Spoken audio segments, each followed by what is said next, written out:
Hello বন্ধুরা, সবাই কেমন আছো? আমি অনেক দিন পর আবার এলাম। হঠাৎ একটু ইচ্ছে হলো ল্যাংচা খাবার। তো এখন দেখা যাক, আমি সবাইকে দেখি মুড়ি দিয়ে ল্যাংচা করে, তো আমিও একটু ট্রাই করে দেখি, ভাবলাম যে মুড়ি দিয়ে ল্যাংচাটা কেমন পারি আমি করতে।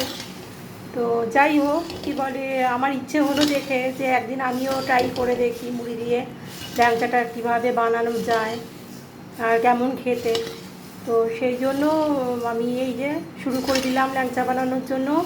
এই মুড়িটাকে আমি কড়াইয়ের মধ্যে এই সিম আঁচ করে আগে একটু গরম করে নিচ্ছি।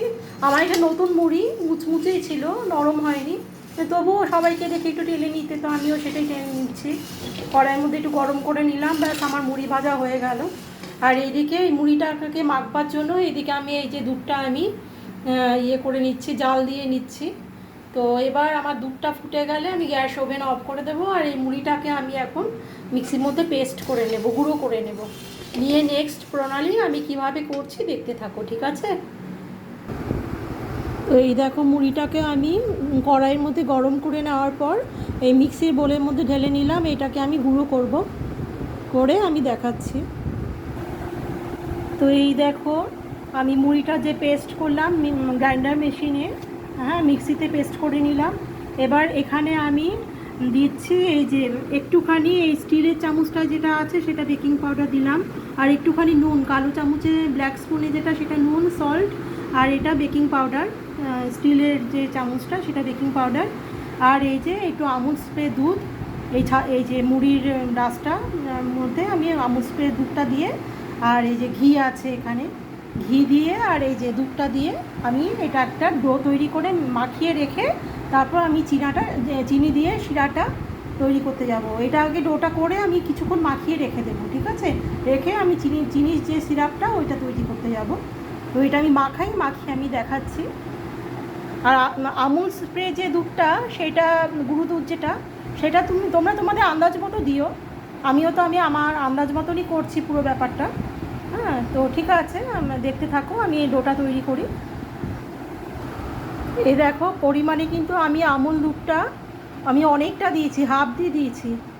হ্যাঁ, দিয়ে এবার এই ঘিটা দিয়ে আর দুধটা দিয়ে ডোটা তৈরি করব, করে আমি দেখাচ্ছি। নিয়ে আমি কিছুক্ষণ ঢেকে রেখে আমি চিনি সিরাপটা করে তারপর আমি দেখাচ্ছি কী করছি।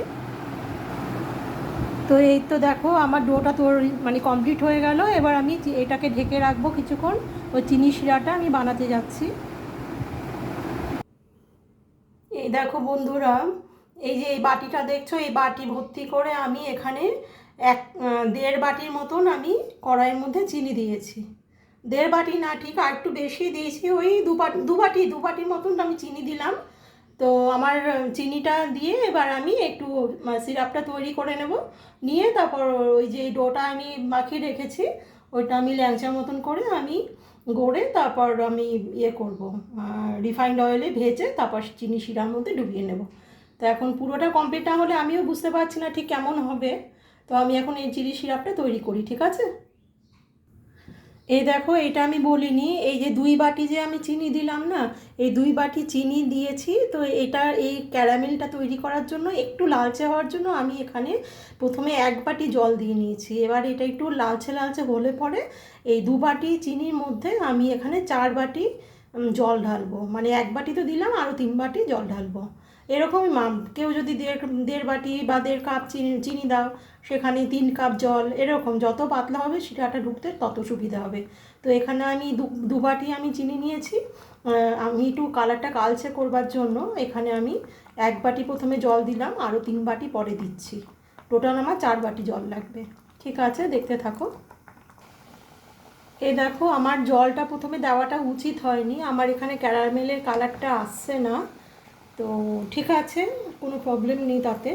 আমি এখানে কি করব, একটু 1 চিমটি হলুদ দিয়ে দেবো কালারটা আসার জন্য। তাতে কিন্তু কোনো হবে না, হলুদে গন্ধ লাগবে না কিন্তু, ঠিক আছে? হলুদে কোনো গন্ধ লাগবে না, কোনো চিন্তার কিছু নেই। এই যে একটু কালারটা আসবার জন্য একটু আমি হলুদ দিয়ে দিলাম। এবার আমি এখানে আরও 3 বাটির মতন জল দিয়ে দেবো।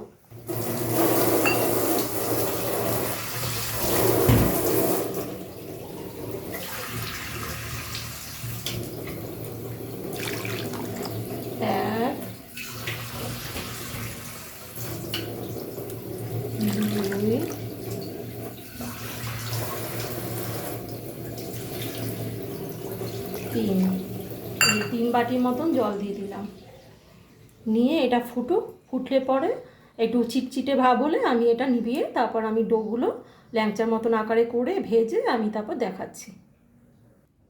এই দেখো আমার ডোটা আর কি পুরো মিষ্টি আকারে আমার হয়ে গেল কমপ্লিট বানানো।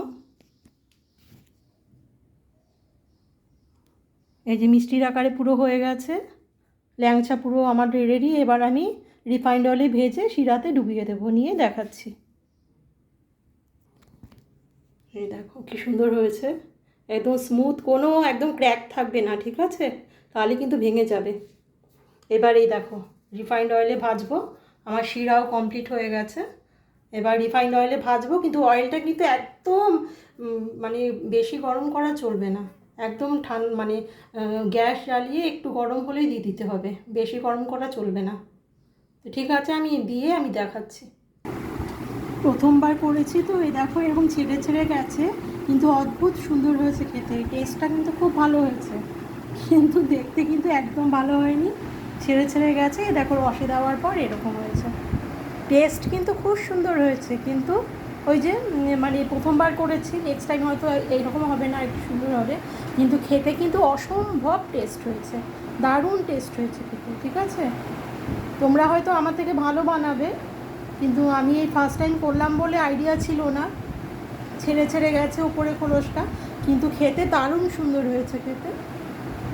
তো ঠিক আছে, এইভাবে তোমরা ট্রাই করে জানিও, তোমাদেরটা হয়তো আমার থেকে আরও ভালো হবে, কিন্তু নেক্সট টাইম আমি কথা দিলাম যখন করবো আর একটু ভালো হবে। এটা যদি আমি একটু ডিম দিয়ে মাখতাম হয়তো এরকম হতো না, একটু ভালো হতো।